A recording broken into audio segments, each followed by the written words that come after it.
사랑하는 여러분, 오늘 이 자리에 함께 해주셔서 진심으로 감사합니다. 잠시 세상의 소음에서 벗어나 우리 영혼에 깊은 울림을 주는 하나님의 위대한 계획에 귀 기울이는 시간을 갖기를 원합니다. 이 말씀이 여러분의 마음에 평화와 소망의 등불이 되기를 기도하며 이 귀한 진리의 말씀을 더 많은 이들과 나누기 원하신다면 좋아요와 구독으로 저희의 여정에 동참해 주십시오. 여러분의 작은 손길 하나하나가 하나님의 은혜를 전하는 통로가 될 것입니다. 주 예수 그리스도의 이름으로 여러분과 여러분의 가정에 크신 축복이 함께하기를 기원합니다. 오늘날 우리가 살아가는 세상을 보면 참으로 혼란스럽다는 생각을 지울 수 없습니다. 분쟁과 갈등, 예측할 수 없는 재난과 질병 속에서 많은 이들이 불안을 느끼며 미래에 대한 질문을 던집니다. 이러한 때에 우리 믿는 자들은 성경의 예언에 더욱 귀를 기울이게 됩니다. 특히 그리스도의 다시 오심, 즉 휴거에 대한 질문들이 많아지고 있습니다. 이 주제는 매우 중요하지만 동시에 많은 오해와 혼란을 낳기도 합니다. 그래서 오늘부터 우리는 이 심오한 주제를 차근차근 함께 탐구해보고자 합니다. 이 모든 혼란의 가장 큰 원인은 예수님께서 시작하신 교회 시대라는 거대한 미스터리, 즉 과로 시대에 대한 이해의 부족에서 비롯됩니다. 이야기는 약 2000년 전으로 거슬러 올라갑니다. 예수님께서 처음 공생애를 시작하시며 외치신 말씀은 이것이었습니다. 회개하라, 천국이 가까이 왔느니라. 당시 유대인들에게 이 말씀은 어떤 의미였을까요?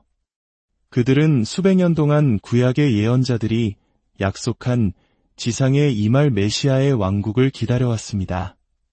그들이 꿈꾸던 나라는 단순히 죽어서 가는 천국이 아니었습니다. 메시아가 왕으로 오셔서 이 땅의 모든 불의와 압제를 끝내고 정의와 평화가 강물처럼 흐르는 왕국을 세우시리라 믿었습니다. 선지자 이사야는 그들이 기대하던 왕국의 모습을 65장에서 매우 생생하게 묘사하고 있습니다. 보라, 내가 새 하늘과 새 땅을 창조하나니 이전 것은 기억되거나 마음에 생각나지 아니할 것이라. 예루살렘을 즐거운 성으로 창조하며 그 백성을 기쁨으로 삼고 다시는 우는 소리와 부르짖는 소리가 그 가운데서 들리지 아니할 것이며 날수가 차지 못한 아이와 수완이 차지 못한 노인이 다시는 없을 것이라. 곧 백세에 죽는 자를 젊은이라 하겠고 백세가 못되어 죽는 자는 저주받은 자이리라. 상상이 되십니까? 갓난아이가 며칠 만에 죽는 비극이 없고 100살에 죽어도 어린아이라고 여겨질 만큼 장수하는 시대. 심지어 죄를 지은 자만이 일찍 심판을 받아 죽게 될 것이라고 말합니다. 사람들은 자신이 지은 집에 살고 자신이 심은 포도원의 열매를 먹게 될 것입니다. 마치 나무의 수명처럼 사람의 수명이 길어질 것이며 늑대와 어린 양이 함께 풀을 뜯고 사자가 소처럼 짚을 먹는 모든 적대감이 사라진 평화의 시대. 이것이 바로 유대인들이 메시아가 오시면 이루어질 것이라 굳게 믿었던 하나님의 나라였습니다. 우리 한국인들이 전쟁의 폐허 속에서 잘 살아보세를 외치며 번영과 평화를 꿈꿨던 것처럼 당시 로마의 압제 아래 신음하던 유대인들의 갈망은 실로 엄청났을 것입니다. 그런데 예수님께서 오셔서 기적을 행하시고 하나님 나라를 선포하셨음에도 불구하고 대다수의 사람들, 특히 종교 지도자들은 예수님을 메시아로 받아들이지 않았습니다. 그들은 여전히 율법을 지키는 행위로 구원을 얻을 수 있다고 믿었고 하나님의 구원의 방식을 거부했습니다. 율법의 진정한 목적인 우리는 스스로를 구원할 수 없는 죄인임을 깨닫고 하나님께서 예비하신 구원자, 즉 동물의 희생 제사로 예표된 메시아를 바라보게 하는 것을 완전히 놓치고 만 것입니다. 예수님에 대한 거부가 명백해지자 상황은 새로운 국면으로 접어들기 시작합니다. 심지어 예수님의 길을 예비했던 위대한 선지자 세례 요한조차 감옥에 갇힌 채 혼란에 빠졌습니다. 그는 자기가 소개한 메시아가 즉시 로마를 무너뜨리고 하나님의 왕국을 세울 줄 알았는데 현실은 정반대였습니다. 그는 제자 둘을 예수님께 보내 이렇게 묻습니다. 오실 그이가 당신이오니이까 우리가 다른 이를 기다리오리이까? 이 질문 속에 당시 사람들의 깊은 고뇌가 담겨 있습니다. 왜 이런 혼란이 생겼을까요? 구약 성경에는 메시아에 대한 두 가지 전혀 다른 모습이 그려져 있었기 때문입니다. 하나는 이사야 신세장에 묘사된 것처럼 인류의 죄를 위해 고난받고 죽임당하는 고난받는 종의 모습입니다. 다른 하나는 이 땅의 모든 거짓된 통치자들을 심판하고 세상을 친히 다스리실 정복자 왕의 모습입니다. 구약의 예언들을 멀리서 바라보면 이 두 개의 거대한 산봉우리가 마치 하나처럼 보였습니다. 하지만 그 두 산봉우리 사이에는 깊고 넓은 계곡이 숨겨져 있었고 그 계곡의 존재는 설명되지 않은 미스터리였습니다. 유대인들은 정복자 왕의 산봉우리만 바라보고 있었기에 고난받는 종의 모습으로 오신 온유하고 겸손한 예수님을 이해할 수 없었습니다. 예수님은 세례 요한의 제자들에게 이렇게 답하십니다. 너희가 가서 듣고 보는 것을 요한에게 알리되 맹인이 보며 못 걷는 사람이 걸으며 나병 환자가 깨끗함을 받으며 못 듣는 자가 들으며 죽은 자가 살아나며 가난한 자에게 복음이 전파된다 하라. 누구든지 나로 말미암아 실족하지 아니하는 자는 복이 있도다. 이사야서에 예언된 메시아의 표적들을 행하고 있으니 믿음을 굳게 지키라는 메시지였습니다. 그리고 마침내 예수님께서는 역사상 처음으로 그 깊은 계곡에 감춰진 위대한 미스터리를 드러내십니다. 마태복음 16장에서 예수님은 제자들에게 물으십니다. 너희는 나를 누구라 하느냐? 시몬 베드로가 대답합니다. 주는 그리스도시요 살아계신 하나님의 아들이시니이다. 이 위대한 신앙 고백을 들으신 예수님은 놀라운 선포를 하십니다. 바요나 시몬아, 내가 복이 있도다. 이를 내게 알게 하니는 혈육이 아니요 하늘에 계신 내 아버지시니라. 또 내가 내게 이르노니 너는 베드로라. 여기서 베드로는 헬라어로 페트로스, 즉 작은 돌멩이를 의미하는 남성명사입니다. 그리고 이어서 말씀하십니다. 내가 이 반석 위에 내 교회를 세우리니. 여기서 반석은 헬라어로 페트라, 즉 거대한 바위, 안반을 의미하는 여성명사입니다. 헬라어 문법상 성이 다른 페트라는 페트로스 즉 베드로라는 인물을 지칭할 수 없습니다. 이것은 매우 중요한 신학적 진실입니다. 예수님께서는 베드로라는 한 사람 위에 교회를 세우시겠다고 하신 것이 아닙니다. 그것은 흔들릴 수밖에 없습니다. 예수님은 베드로가 고백한 주는 그리스도시요 살아계신 하나님의 아들이시니이다. 라는 위대한 신앙 고백, 바로 그 흔들리지 않는 진리의 거대한 반석 위에 당신의 교회를 세우시겠다고 처음으로 선포하신 것입니다. 교회라는 단어가 여기서 처음 등장합니다. 이것은 구약시대에는 전혀 계시된 적 없었던 완전히 새로운 하나님의 프로그램이었습니다. 고난받는 메시아의 초림과 정복자왕 메시아의 재림이라는 두 산봉우리 사이의 계곡을 채울 위대한 미스터리, 그것이 바로 교회 시대의 시작을 알리는 선언이었습니다. 사도 바울은 로마서 16장에서 이 미스터리에 대해 이렇게 설명합니다. 나의 복음과 예수 그리스도를 전파함은 영세 전부터 감추어졌다가 이제는 나타내신 바 되었으며 또한 에베소서 3장에서는 더 구체적으로 설명합니다. 이는 이방인들이 복음으로 말미암아 그리스도 예수 안에서 함께 상속자가 되고 함께 지체가 되고 함께 약속에 참여하는 자가 됨이라.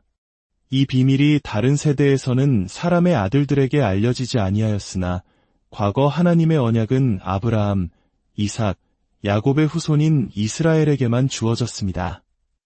하지만 이제 그 언약의 울타리가 허물어지고 유대인과 이방인이 그리스도 예수 안에서 차별 없이 한 몸, 즉 교회를 이루게 된 것입니다. 이것이 바로 영원 전부터 감추어졌던 하나님의 위대한 비밀이었습니다.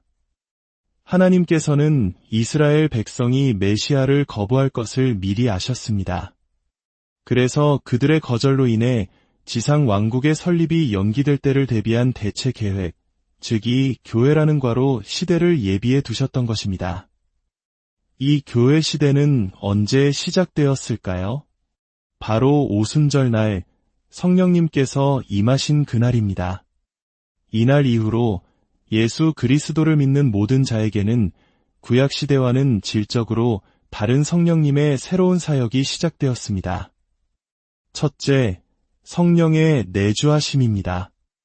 믿는 자의 마음속에 성령님께서 영원히 거처를 정하십니다. 구약에서는 다윗과 같은 특별한 인물에게 성령이 임하셨다가도 떠나실 수 있었지만 이제는 모든 성도 안에 영원히 함께 하십니다. 둘째, 성령의 인치심입니다. 인치심이란 도장을 찍는다는 의미로 성령께서 우리 안에 계신 것이 우리가 하나님의 소유이며 구원이 영원히 보장되었음을 확증하는 보증수표와 같습니다. 셋째, 가장 중요한 성령의 세례입니다. 이것은 물세례와는 다른 영적인 세례입니다. 고린도전서 12장 13절은 우리가 유대인이나 헬라인이나 종이나 자유인이나 다 한 성령으로 세례를 받아 한 몸이 되었고 라고 말씀합니다. 우리가 예수님을 믿는 그 순간 성령님께서는 우리를 그리스도의 몸인 교회에 영적으로 접붙여 하나의 지체가 되게 하십니다. 이 교회 시대는 바로 성령의 시대라고 부를 수 있습니다. 위대한 미스터리의 시대는 언제까지 계속될까요? 하나님께서 정하신 이방인의 충만한 수가 채워질 때까지입니다. 다니엘서 9장의 예언으로 다시 돌아가 봅시다. 하나님은 이스라엘 민족에게 70일에, 즉 490년의 시간을 할당하셨습니다. 그중 69일에, 즉 483년이 지나 메시아가 오셨다가 끊어질 것, 즉 죽임 당하실 것이 예언되었고 정확히 성취되었습니다. 그리고 마지막 한 일에, 즉 7년이 남아 있습니다. 하나님의 예언의 시계는 483년에서 멈추었고 그 사이에 바로 이 교회 시대라는 괄호가 삽입된 것입니다. 이제 마지막 남은 7년, 성경에서 대환난이라고 불리는 기간이 시작되려면 멈추었던 시계가 다시 움직여야 합니다. 이 7년은 전적으로 이스라엘을 중심으로 진행되는 시간입니다. 그러기 위해서는 현재 이 땅에서 하나님의 주된 사역의 중심에 있는 교회가 먼저 무대에서 퇴장해야만 합니다. 교회는 옛 언약인 모세의 율법이 아닌 새 언약인 은혜의 복음 아래 있기 때문입니다. 두 개의 다른 언약 체계가 동시에 작동할 수는 없습니다. 그렇다면 하나님은 교회를 어떻게 이 땅에서 옮기실까요? 데살로니가후서 2장은 그 해답의 실마리를 제공합니다. 바울은 대환난이 시작되기 전에 두 가지 사건이 먼저 있어야 한다고 말합니다. 첫째는 배교하는 일, 즉 대대적인 진리의 거부가 있을 것이며 둘째는 불법의 사람 곧 적그리스도가 나타나는 것입니다. 그런데 바울은 7절에서 매우 중요한 사실을 덧붙입니다. 불법의 비밀이 이미 활동하였으나 지금은 그것을 막는 자가 있어 그 중에서 옮겨질 때까지 하리라. 세상의 불법과 혼돈이 극에 달하지 못하도록 막는 자가 있다는 것입니다. 전능하신 하나님만이 하실 수 있는 이 사역을 하는 분은 바로 성령님이십니다. 그리고 성령님은 지금 어디에 계십니까? 바로 모든 믿는 자, 즉 교회 안에 내주하고 계십니다. 따라서 막는 자이신 성령님이 그 사역을 멈추고 옮겨진다는 것은 성령님이 거하시는 성전인 교회가 이 땅에서 옮겨진다는 것을 의미합니다. 교회가 사라진 뒤에야 비로소 적그리스도가 자신의 정체를 드러내고 활동할 수 있게 되는 것입니다. 오순절 날 성령의 강림이라는 위대한 기적으로 교회가 시작되었듯이 교회 시대의 끝 또한 그에 못지않은 위대한 기적으로 마무리될 것입니다. 그것이 바로 우리가 휴거라고 부르는 사건입니다. 고린도전서 15장은 그 놀라운 순간을 이렇게 묘사합니다. 보라, 내가 너희에게 비밀을 말하노니 우리가 다 잠 잘 것이 아니요 마지막 나팔의 순식간에 홀연히 다 변화되리니 이 썩을 것이 반드시 썩지 아니할 것을 입겠고 이 죽을 것이 죽지 아니함을 입으리로다. 살아있는 성도들은 죽음을 맛보지 않고 눈 깜짝할 사이에 썩지 않을 영광스러운 몸으로 변화되어 공중으로 들려 올라가 주님을 만나게 될 것입니다. 이 휴거는 예수님의 지상 재림과는 명백히 다릅니다. 휴거는 그리스도께서 그의 성도들을 위해 공중에 오시는 비밀스러운 사건입니다. 반면 지상 재림은 대환난 7년이 끝난 후 그리스도께서 그의 성도들과 함께 모든 사람이 볼 수 있도록 이 땅에 오셔서 악을 심판하시는 공개적인 사건입니다. 만약 휴거와 재림이 같은 사건이라면 재림 직후에 있을 산 자와 죽은 자, 양과 염소의 심판은 설명될 수 없습니다. 모든 믿는 자가 이미 영광의 몸으로 변화되었다면 지상에는 심판받을 양 즉 필멸의 몸을 가진 성도들이 남아있지 않게 되기 때문입니다. 사랑하는 여러분, 우리는 지금 위대한 미스터리, 교회 시대라는 괄호의 마지막 페이지를 살아가고 있습니다. 세상이 아무리 어둡고 혼란스러워도 낙심하지 마십시오. 하나님께서는 모든 것을 그의 완벽한 계획 안에서 주관하고 계십니다. 고난받는 종으로 오셨던 우리 주님은 약속대로 영광의 왕으로 다시 오실 것입니다. 우리의 소망은 이 땅에 있지 않습니다. 우리의 시민권은 하늘에 있습니다. 머지않아 울려 퍼질 마지막 나팔 소리와 함께 우리는 영원히 주님과 함께하게 될 것입니다. 그날까지 믿음의 경주를 끝까지 완주하며 깨어 기도하고 복음을 전하며 거룩한 신부로서 신랑 되신 예수님을 기다리는 저와 여러분이 되기를 간절히 소망합니다. 주 예수 그리스도의 은혜와 평강이 이 말씀을 듣는 모든 분 위에 영원히 함께하기를 축복합니다.